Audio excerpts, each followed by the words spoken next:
Shalom, shalom, shalom. Selamat pagi masyarakat iman yang dikasihi oleh Tuhan. Kita bersyukur bahwa hari ini kita diberikan kesempatan satu kali lagi untuk menjalani kehidupan dengan rasa syukur.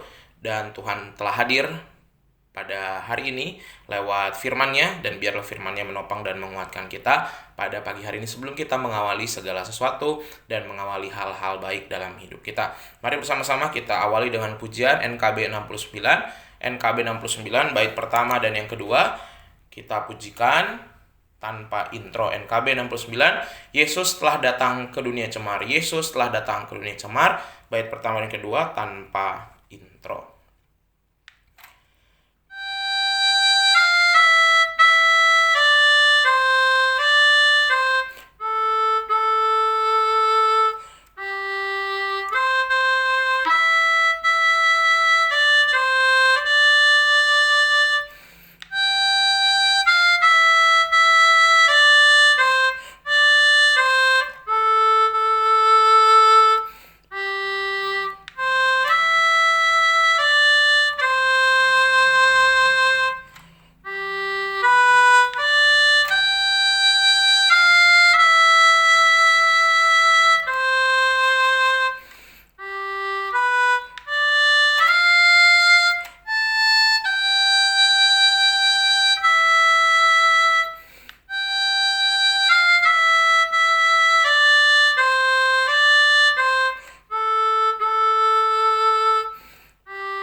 Mari kita berdoa. Ya Tuhan, kami bersyukur bahwa hari ini kami telah diberikan kesempatan oleh Tuhan untuk mengawali kehidupan kami dengan datang di hadapan firman-Mu. Biarlah firman-Mu pada pagi hari ini boleh menguatkan dan menopang kami. Kami serahkan pembacaan firman Tuhan, hanya dalam nama-Mu kami berdoa dan bersyukur. Amin. Bapak Saudara, bersama-sama kita buka firman Tuhan yang terambil dari Bilangan 20 ayat 2 sampai 13. Bilangan 20 ayat 2 sampai yang ke-13. Bilangan 20 ayat 2 sampai 13. Saya bacakan bagi kita sekalian, dengarkanlah sabda Tuhan. Pada suatu kali ketika tidak ada air bagi umat itu, berkumpullah mereka mengerumuni Musa dan Harun. Dan bertengkarlah bangsa itu dengan Musa, katanya, "Sekiranya kami mati binasa pada waktu saudara-saudara kami mati binasa di hadapan Tuhan, mengapa kamu membawa jemaat Tuhan ke padang gurun ini, supaya kami dan ternak kami mati di situ?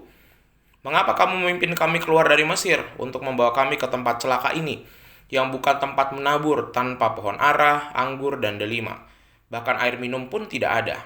Maka pergilah Musa dan Harun dari umat itu ke pintu kemah pertemuan lalu sujud. Kemudian tampaklah kemuliaan Tuhan kepada mereka. Tuhan berfirman kepada Musa, "Ambillah tongkatmu itu, dan engkau dan Harun kakakmu harus menyuruh umat itu berkumpul. Katakanlah di depan mata mereka kepada bukit batu itu supaya diberinya air. Demikianlah engkau mengeluarkan air dari bukit batu itu bagi mereka dan memberi minum umat itu serta ternaknya." Lalu Musa mengambil tongkat itu dari hadapan Tuhan, seperti yang diperintahkannya kepadanya. Ketika Musa dan Harun telah mengumpulkan jemaah itu di depan bukit batu, berkatalah ia kepada mereka, "Dengarkanlah kepadaku, hai orang-orang durhaka, apakah kami harus mengeluarkan air bagimu dari bukit batu ini?" Sesudah itu Musa mengangkat tangannya lalu memukul bukit batu itu dengan tongkatnya 2 kali. Maka keluarlah banyak air sehingga umat itu dan ternak mereka dapat minum. Tetapi Tuhan berfirman kepada Musa dan Harun, "Karena kamu tidak percaya kepada Aku dan tidak menghormati kekudusanku di depan mata orang Israel, itulah sebabnya kamu tidak akan membawa jemaah ini masuk ke negeri yang akan kuberikan kepada mereka."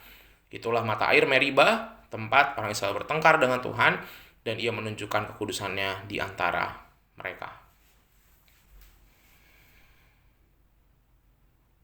Bapak Ibu Saudara, saya bersyukur punya orang tua yang Tuhan anugerahkan kepada saya saat ini.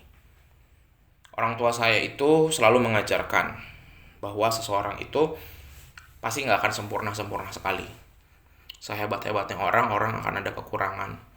Dan kalau kita punya kekurangan dan kesalahan, yang sering kali tidak boleh kita lupa adalah meminta maaf.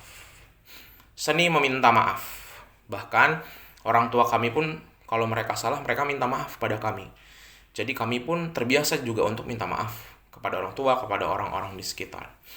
Karena kadang-kadang kita sebagai orang yang mungkin lebih tua, orang yang lebih berkuasa, orang yang lebih derajatnya lebih tinggi, baik secara sosial, status, ekonomi, apapun itu, baik itu pengalaman juga kita lebih banyak, agak sungkan kita untuk minta maaf. Kita mau terlihat sempurna, kita mau terlihat hebat, kalau kita salah, kita biasanya emosi, marah, kabur, atau bersembunyi. Tidak ada manusia yang sempurna.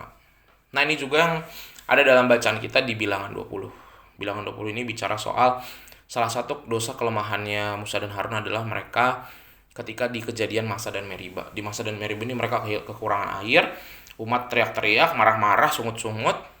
Kayaknya Musa dan Harun juga kayaknya udah emosi gitu ngadepin mereka. Akhirnya minta sama Tuhan kabulin. Tapi di sana Musa dan Harun itu juga sempat kesal, sempat meragukan Tuhan juga, sempat marah sama umat. Dan itu kelemahannya Musa dan Harun. Di tengah-tengah mereka kayaknya hebat, perfect gitu ya. Tapi mereka juga ada kekurangan. Dan itulah yang menyebabkan akhirnya Musa dan Harun tidak bisa masuk tanah perjanjian. Nah, yang menarik juga dalam perjanjian lama kayaknya jarang sekali tokoh Alkitab itu minta maaf, tuh jarang banget. Dan terlihat orang yang jarang minta maaf itu akan mendapatkan hukuman dan konsekuensi. Karena dia tidak sadar bahwa ada tindakan hidup yang harus diubah sebenarnya. Dia nggak bisa berjalan ngerasa udah kesalahan pasti dilupain. Enggak. Kesalahan itu biasa akan diingat. Sehingga minta maaf kadang orang tetap masih ingat. Tapi tadi minimal dengan meminta maaf kita menyadari bahwa kita lemah dan kita harus berubah. Nah, Bapak Saudara, melalui firman Tuhan hari ini kita belajar bahwa semua orang pernah salah. Semua orang tidak sempurna. Tidak ada yang paling hebat di dunia ini. Presiden Jokowi yang dulu dieluk-elukan aja bisa kelihatan tadi banyak orang nggak suka sama dia sekarang. Ahok yang dulu dieluk-elukan kemudian juga jatuh juga. Jadi Bapak Saudara, tidak ada manusia yang sempurna selama di muka bumi dan selama manusia. Sehingga termasuk kita, ketika kita punya salah, kita juga harus minta maaf. Kita juga harus mengakui. Kita juga harus mengakui bukan cuma kepada orang bersalah yang kita salah. Kita melakukan salah kepadanya, tapi kepada Tuhan juga. Tuhan, aku salah. Aku ingin memperbaiki diri. Memperbaiki diri itu yang lebih penting dari cuman sekedar minta maaf. Sehingga biarlah kita semua pada pagi ini memperbaiki diri kita, dan biarlah kita juga tadi jangan pernah naruh ekspektasi tinggi sama orang. Orang pasti ada kurangnya, ada lemahnya. Dan yang kedua, kita juga termasuk orang yang bersalah. Dalam kehidupan kita, sehebat-hebatnya kita, sebaik-baiknya kita, pasti ada kurangnya. Jangan sungkan, jangan malu, jangan tunda untuk meminta maaf, karena kita belum tentu tahu hidup kita sampai kapan. Tuhan mampukan kita. Amin. Mari kita berdoa. Tuhan, kami bersyukur hari ini boleh belajar dari Musa dan Harun tentang hidup kami, tentang kadang-kadang kami adalah orang-orang yang melupakan bahwa kami ini adalah orang-orang yang gak sempurna. Orang di sekitar kami pun juga tidak sempurna. Ajarkan kami agar kami boleh sama-sama menyadari kelemahan kami, minta maaf kalau kami buat salah, dan juga memaafkan orang yang bersalah kepada kami. Kami serahkan ya Tuhan, biarlah melalui firman Tuhan hari ini kami mau menjalani hidup dengan kelegaan, dengan pengampunan, dan menyadari bahwa tidak ada yang sempurna, dan itu baik-baik saja dan gak apa-apa. Kami serahkan ya Tuhan kehidupan kami, hanya dalam nama kami berdoa dan bersyukur. Amin. Selamat pagi, Tuhan Yesus memberkati, tetap bersemangat.